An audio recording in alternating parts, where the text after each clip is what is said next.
हमारे साथ बाराबंकी के सांसद तनुज पुनिया हैं, जिन्होंने अभी भारतीय जनता पार्टी को शिकस्त दी है और ऐतिहासिक विजय प्राप्त की है। तनुज जी, बहुत बहुत स्वागत है आपका न्यूज़ 24 पर। धन्यवाद। किस तरह से आपको विजय मिली और क्या कुछ आपने ऐसी रणनीति अपनाई जनसंपर्क के दौरान हो या फिर नॉमिनेशन के बाद से? देखिए, रणनीति सीधी थी। हमको हमारे नेताओं की बातें हर घर तक पहुंचानी थी, क्योंकि जिस तरह से हमारा जो घोषणा पत्र बना, मैनिफेस्टो बना, वो उसमें सारे समाज के लिए, सारे लोगों के लिए, हर व्यक्ति के लिए कुछ ना कुछ था। गरीब लोगों के लिए उसमें था महंगाई कम करने का वादा, हमारे किसानों के लिए था, हमारे महिलाओं के लिए था, युवाओं के लिए रोजगार, सब कुछ था उसमें। तो वही बातें जब हमने घर घर तक पहुंचाई मेहनत करके, सारे सहयोगी दलों के जितने भी कार्यकर्ता, जितने भी नेता हैं, उन्होंने जब ये बात हर गांव, हर घर तक पहुंचा दी, हर कान तक ये बात पहुंच गई, तो जनता अपने आप निकल पड़ी और चुनाव लड़वाने के लिए। हम लोग चुनाव कई सारे लड़ चुके हैं, लेकिन ये चुनाव पहली बार ऐसा था कि इसमें जनता गांव से निकल करके खुद आपको चुनाव लड़वाने के लिए निकली।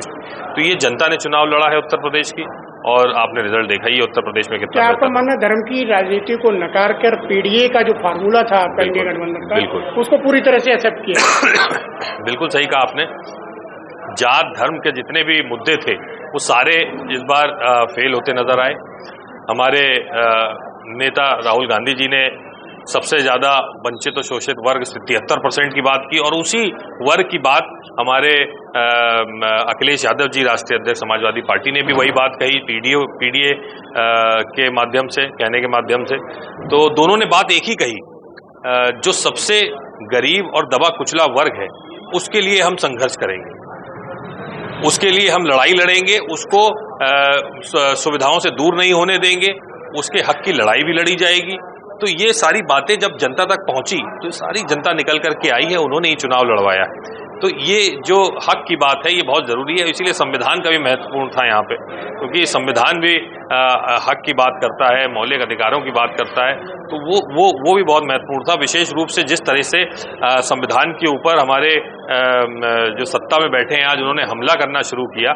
तो एक संविधान का महत्व भी था इस चुनाव में बहुत। चुनाव में भाजपा नेता लगातार कहते रहे कि हमने आतंक को, अपराधियों को खत्म किया है, और साथ ही ये भी कहते रहे कि हमने विकास की योजनाएं, मकान दिए हैं, अनाज दे रहे हैं। तो क्या उस फॉर्मूले को नकारा किस तरह से?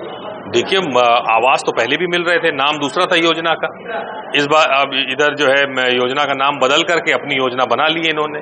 तो देखिए, आवास पहले भी मिल रहे थे, राशन की व्यवस्था कांग्रेस पार्टी की सरकार में, यूपीए की सरकार में मुहैया कराई गई थी। बस फर्क ये था कि ये फ्री में बांट रहे हैं, हम लोग 1 रुपए, 2 रुपए, 3 रुपए में मोटा अनाज, गेहूं और चावल दे रहे थे। तो ये देखिए, कहना कि ये विकास राशन और आवास से नहीं होगा। विकास होगा जब उनके लड़के को आप नौकरी देंगे। विकास जब होगा जब जो किसान वहां पे खेती बाड़ी कर रहा है उसकी फसल सही दाम पे बिकेगी। विकास जब होगा जब महिलाएं सुरक्षित महसूस करेंगी और आर्थिक रूप से स्वतंत्र हो जाएंगी, किसी पे निर्भर नहीं रहेंगी। तो इन सब मामलों में भारतीय जनता पार्टी ने कुछ नहीं किया, केवल और केवल समाज को झूठे सपने दिखा करके और गुमराह करने का काम किया है। पीडीए की बात करते हैं, चंद्रशेखर रावण एक नगीना से सांसद चुने गए। अगर वो कहते हैं या उनकी इच्छा होती है तो क्या उनको आप अपनी पार्टी में लेंगे? अब देखिए, स्वागत तो हम लोग कर ही रहे हैं। देखिए, संविधान को मानने वाले व्यक्ति हैं, बहुत बहुत मुबारकबाद है उनको, बहुत बहुत धन्यवाद है उनको कि उन्होंने समाज का नाम रोशन किया है। एक दलित समाज से निकल करके बिना किसी पार्टी की बैकिंग के चुनाव लड़ना और जीतना एक बहुत बड़ी बात है अपने आप में। तो उनको बहुत बहुत मुबारकबाद है और उनको स्वागत भी है, क्योंकि देखिए, भारतीय जनता पार्टी जिस तरह से संविधान पे लगातार हमले कर रही है, तो मुझे नहीं लगता कि वो भारतीय जनता पार्टी की विचारधारा से मेल खाएंगे। और अगर संविधान के लिए कुछ करना है आज के समय में, तो भारतीय जनता पार्टी के खिलाफ लड़ाई लड़ना जरूरी है, क्योंकि जिस तरह से भारतीय जनता पार्टी ने संविधान पे हमला किया, और साथ ही साथ उससे पहले भी इन्होंने जो है संवैधानिक संस्थाओं को जिस तरह से दुरुपयोग करने का काम किया है, अपने हथियार की तरह एक तरह से इस्तेमाल किया है। तो ये सब हमको देखना पड़ेगा, सबको एक साथ होना पड़ेगा। और मैं तो अपनी तरफ से तो कह ही सकता हूं कि स्वागत करता हूं उनका, और निमंत्रण भी देता हूं कि आए इंडिया गठबंधन के साथ। अब चूंकि आप पूरे लोकसभा क्षेत्र के सांसद हैं, आवाम को क्या संदेश देना चाहेंगे, आवाम से क्या अपील करना चाहेंगे? कि मैं अपील ये करना चाहूंगा कि अपनी बात को बुलंद जरूर करें, जो भी समस्या हो आके बोलें जरूर उसको। विशेष रूप से जो सामाजिक समस्याएं होती हैं या जिससे काफ़ी सारे लोगों का नुकसान हो रहा है या भला हो रहा है, वो बातें ज़रूर करें, चाहे विरोध में करें, चाहे पक्ष में करें, चाहे सत्ता के विरोध में करें, चाहे सत्ता के पक्ष में करें, लेकिन अपनी बात को कहना आज बहुत ज़रूरी है।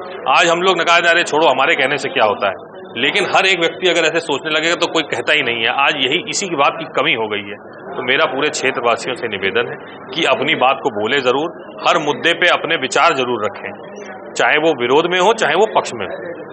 तो ये थे हमारे साथ कमिट यूनियन नवनिर्वाचित सांसद बाराबंकी, जिनका कहना साफ कहना है कि पूरे आवाम में लोगों को अपनी आवाज़ को उठाना चाहिए, अपनी आवाज़ को बुलंद करना चाहिए। साथ ही उन्होंने ये भी कहा कि नगीना से जो सांसद हैं चंद्रशेखर रावत, वो संविधान को मानने वाले हैं और उनका स्वागत है, उनका आमंत्रित भी करते हैं। दीपक निर्भय, न्यूज़ 24 बाराबंकी।